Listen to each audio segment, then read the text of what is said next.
Chapter 1. I looked at the announcement board in my class.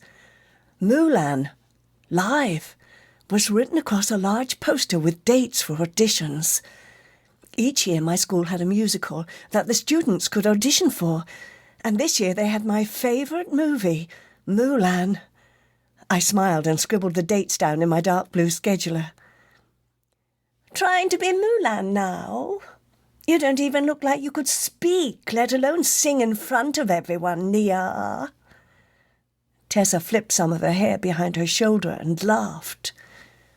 I groaned. I had forgotten about Tessa. She had singing classes, and every day she liked to brag about how she would become the next rock star. I never did much singing outside of bath time or driving in the car with my mum, so the idea of competing with Tessa for the lead seemed impossible in my mind. Our music teacher, Mrs. Stein, walked over to us and placed her hands on our shoulders. "Are you two thinking of trying out? I'll be in charge of the play, and I'm hoping to bring in an actual dancing dragon costume." "Put Nia in there, then she won't have to worry about talking at all." Tessa laughed at her own joke, but no one else joined in. "Tessa, that's not nice to say." "No, it's okay, Mrs. Stein." I put my scheduler into my book bag. Whenever I have to speak in front of the class, I end up messing up, so I probably won't try out anyways. Mrs. Stein just gave me a soft smile she gave everyone and instructed the class to get in their seats.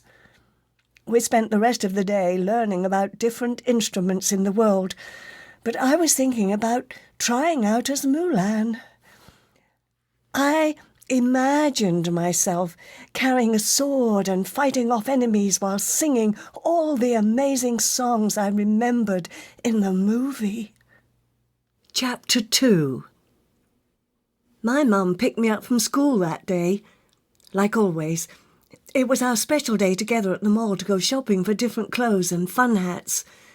When I jumped into the van, I could hear Taylor Swift playing one of her older songs, 15, on the radio.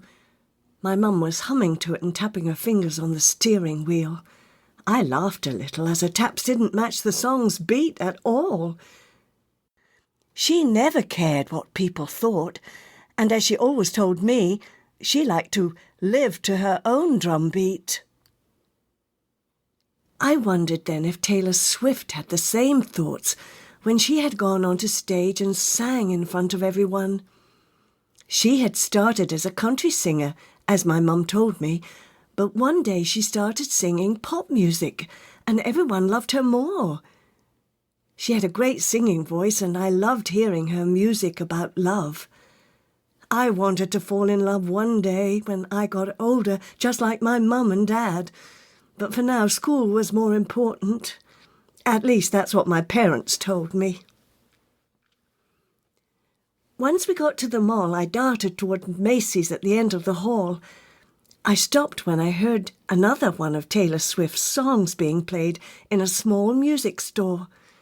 Looking over, I saw a huge display of her CDs, a full-size standing poster of her, and some books. "Mum, can we go in here first? I want to buy one of the books." My mum looked at me and raised her eyebrow. "A book about a singer?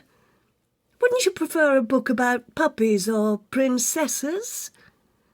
I shook my head. "Not today. I want to read more about her. Maybe it will help me in my tryouts for our school's musical."